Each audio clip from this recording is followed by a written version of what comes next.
শুভ সকাল বন্ধুরা, কেমন আছো তোমরা সবাই? আশা করছি তোমরা সবাই খুব ভালো আছো আর আমরাও ভালো আছি। আমার আরও একটি নতুন ভিডিওতে তোমাদের সবাইকে অনেক স্বাগত জানাই। আজ হচ্ছে বুধবার আর এখন বাজে ঘড়ির কাঁটায় ওই সকাল 7:30 মতো। তবে চলো আজকের ভিডিওটা এখন থেকেই শুরু করছি। আশা করি ভিডিওটা তোমাদের একটু হলেও ভালো লাগবে। তো বন্ধুরা, তোমাদের কাছে রোজই কিন্তু ওই একটা রিকোয়েস্ট রেখে যাচ্ছি, সেটা হচ্ছে ভিডিওটা পুরোটা দেখার জন্য অনুরোধ রইল। এইদিকে ঘুম থেকে উঠে আশিবাসি কাজগুলো সব সেরে ফেলেছি। তারপর চান টান করে পুজো দিয়ে রান্নাঘরে চলে এসেছি। ওইদিকে হাজব্যান্ডের টিফিনও করা হয়ে গেছে, সাথে আমার কিন্তু চাটাও খাওয়া হয়ে গেছে। আর সকাল সকাল চা না হলে কি আর জমে? তো চলো এখন বিছানাটা গুছিয়ে হাজব্যান্ডের টিফিনটা দিয়ে আসি। তো হাজব্যান্ডের টিফিন দিয়ে তারপর চলে আসলাম এই যে ফ্রিজে মাছ আছে তো সেটা বের করতে। তো আজকে মাছের ঝোল করব আর দেখি কি রান্না করা যায়। তো এই যে ফ্রিজ থেকে মাছটা মানে আজকে ইলিশ মাছ রান্না করব। তো সেই দিন মাছ এনেছিল না, তো কয়েক পিস মাছ রান্না করেছিলাম আর বাকিটা তো রয়েই ছিল। তো সেগুলো আজকে আলু আর বেগুন দিয়ে একটু পাতলা ঝোল করব। আর ওইদিকে কিন্তু আমি ভাত বসিয়ে দিয়েছি। আর এই যে দেখো মাছগুলো তো সব বরফ হয়ে আছে, এগুলো এখন জল না দিলে তো কিছুতেই ছাড়ানো যাবে না। তো এই যে জল দিয়ে রেখে দিলাম, ততক্ষণে সবজিগুলো কেটে নিই। ওইদিকে ছোট ছেলে ঘুম থেকে উঠে পড়েছে, তো ওকে একটু দুধ দিয়ে দিচ্ছি। আর এই যে দুধটা গরম করে একটু ছাঁকনি দিয়ে ছেঁকে দিলাম। আমার ছেলে একদমই জানো তো এই যে দুধের স্বর খেতে পারে না। ওর যদি মুখে এতটুকু দুধের স্বর বাঁধে তাহলে সঙ্গে সঙ্গে ওই অক করতে করতে উল্টি করে দেবে। তো জানি না, অনেক বাচ্চারা আছে মানে কোনো খাওয়ার বাজ নেই। আমার ছেলেটার মানে এই ছোটো ছেলেটার এত কিছু মানে বাজ খেতেই চায় না, কোনো সবজি খাবে না, তারপর পেঁয়াজ খাবে না। এই যে মুসুরির ডাল করি পেঁয়াজ সম্বার দিয়ে, সেই ডাল ওকে মানে ওই ডালের থেকে ওই পেঁয়াজগুলো বেছে বেছে তুলে তারপর দিতে হয়। আলু সেদ্ধতে যদি পেঁয়াজ দেই তো সেই পেঁয়াজগুলো ফেলে দিতে হয়। এর জন্য মাঝে মাঝে আলু সেদ্ধ করি পেঁয়াজ মানে পেঁয়াজ ছাড়াই মেখে রেখে দিই। আর বড় ছেলে আবার পেঁয়াজ ছাড়া একদমই খেতে চায় না, মানে দুটো ছেলে দুই রকম বাহানা। তো এইদিকে চলে আসলাম ছেলেকে খাওয়ার দিয়ে। এই যে কচু শাক, ইলিশ মাছের মাথা দিয়ে করব হচ্ছে কচু শাক। আর এই কচু শাকটা কিন্তু আমাদের এখানেই মানে বাড়ির পাশেরই। তো এটা কিন্তু কিনতে যাওয়া হয় না। আর আমাদের এই সমস্ত জায়গায় এরকম জিনিস অনেক পাওয়া যায়, যেটা আমরা যখন তখন তুলে কিন্তু খেতে পারি। কচু শাকটা কিন্তু আগে ভালো করে ধুয়ে নিয়েছি, না হলে হাত চুলকিয়ে 12 বেজে যাবে। তবুও কিন্তু কাটার সময় একটু আমার হাতে ধরেছিল। তারপর মাছের মাথাটা মানে একটু ভাপিয়ে নিয়েছি তোমার কচু শাকটা, আর মাছের মাথাটা ভালো করে ভেজে এই দেখো শাকটাও আমার রেডি হয়ে গেছে। খেতে কিন্তু দারুণ হয়েছিল। এইদিকে আমার হাজবেন্ড ফোন করে বলল যে তাড়াতাড়ি বালতি টালটি ভরে জল করে মানে জল তুলে রেখে দাও, কারেন্ট চলে যাবে। অমনি আমি তাড়াতাড়ি করে এক বালতি জল তুলে রাখলাম খাওয়ার জন্য।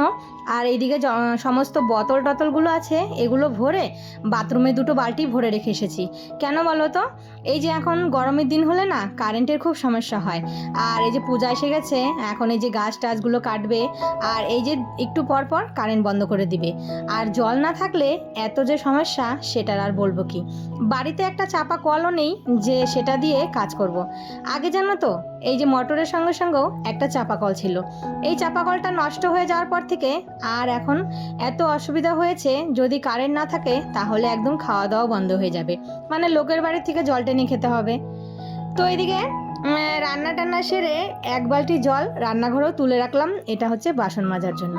মানে সারাদিন যদি নাও থাকে ওই খাওয়ার জলটুকু তো তুলে রেখে দিয়েছি, আর এইটুকু জল দুপুরের বাসন মাজার জন্য হয়ে যাবে। সকালের তো সমস্ত কাজ হয়ে গেছে। এই যে কারেন্ট না থাকলে এইভাবেই কিন্তু মানে সব কিছু জল টল সমস্ত এই যে দেখো রেডি করে রেখে দিতে হয় হাতের সামনে। না হলে আমাদের বাড়িতে এই যে একটা চাপা কল নেই, এখন যদি কারেন্ট চলে যায় তাহলে মুশকিল। তো রান্নাঘরে সমস্ত কাজটা সেরে খাওয়া দাওয়া করে তারপর ছেলেকে এই যে স্কুলে দিতে আসলাম।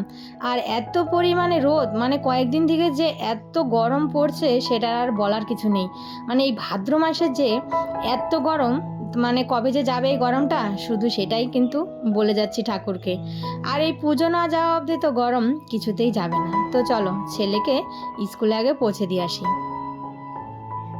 তো ছেলেকে স্কুলে পৌঁছে দিয়ে বাড়ি চলে এসে একটু বসিনি, মানে ড্রেসটা শুধু চেঞ্জ করেছি, তারপর তাড়াতাড়ি করে লেগে পড়েছি এই যে একটু ঘরটরগুলো পরিষ্কার করতে। তো বন্ধুরা, তোমরা যারা এই পর্যন্ত আমার ভিডিওটা দেখছো তো প্লিজ একটা লাইক দিয়ে দিও।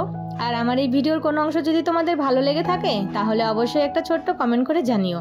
আর আমার এই ছোট্ট পরিবারে তোমরা যদি কেউ নতুন বন্ধুরা হয়ে থাকো তাহলে অবশ্যই চ্যানেলটা সাবস্ক্রাইব করে আমার পাশে থেকো। আর যারা অলরেডি কাজটা করে দিয়েছো তাদেরকে অসংখ্য ধন্যবাদ। আমার অনেক বন্ধুরা আমার পরিবারে আসে, কিন্তু তারা কি করে বলো তো, মিষ্টি মিষ্টি কমেন্ট করে, কিন্তু একদিন পার হতে না হতেই তারা চলে যায়, তাদের আর দেখাও পাই না। আর তারা সাবস্ক্রাইবটা করেও তুলে নেয়। আর কিছু কিছু বন্ধুরা আছে কমেন্ট করে ঠিকই কিন্তু সাবস্ক্রাইব করে না, কিন্তু এটা তো ঠিক না। তো পাশে তুমি যখন আমাকে বন্ধু করেছো তো আমাকে তো তোমার মানে তোমার পরিবারে যাওয়ার সময়টুকু দেবে। তো অনেক বন্ধুরাই মানে একদিন পার না হতে হতেই চলে যায়, তো 24 ঘন্টার আগে কারো পরিবারে তো যাওয়াটা সম্ভব না। তাহলে তোমার চ্যানেলের সাবস্ক্রাইবটাও কেটে যাবে, আমারও কেটে যাবে। তো ইউটিউবের না অনেক নিয়ম আছে, সেটা যদি আমরা না ফলো করি তাহলে আমাদের চ্যানেলেরই ক্ষতি।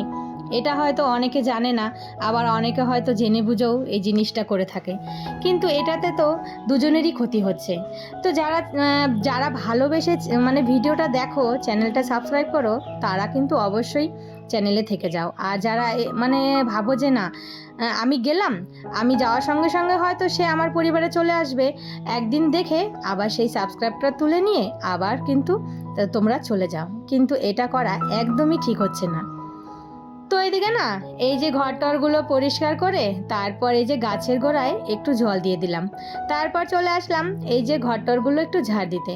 আর দিনে তো 2-3 বার করে ঘর ঝাড় দেওয়া হয়েই যায়, কেননা পাকা ঘর তো একটু যদি বালু বালু লাগে না তাহলে কিন্তু ভালো লাগে না।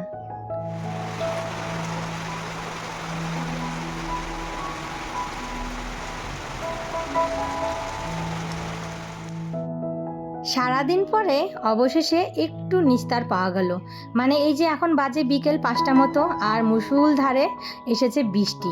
কিন্তু বৃষ্টি হয়েছে, বাইরে ঠান্ডা হয়েছে, কিন্তু আমার ঘরের ভেতরে একদম গরম।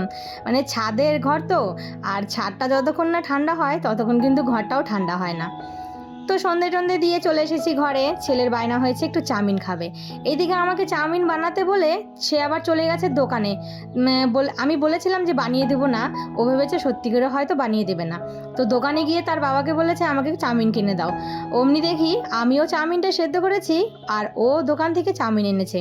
তো ওটাতে আবার পেঁয়াজ দেওয়া আছে, তো সেই চাউমিনটা আবার দাদাকে দিয়ে দিয়েছে, বললো দাদা ভাই তুমি এটা খাও আর আমাকে মা এই যে করে দিবে। তো এদিকে দেখো ছেলের জন্য একটু চাউমিন করে দিলাম আর সাথে আমিও একটু খেয়ে নিলাম। আর এইদিকে বড় ছেলেকে একটা ডিমের অমলেট করে দিচ্ছি, আর ও বলল আমাকে ওই চাউমিনের উপরে দিয়ে দাও। তো দেখো দোকানের চাউমিন আর বাড়ির চাউমিনের মধ্যে কতটা তফাৎ। তো চলো বন্ধুরা, আজকের ভিডিওটা এখানেই শেষ করি, আবারও দেখা হবে।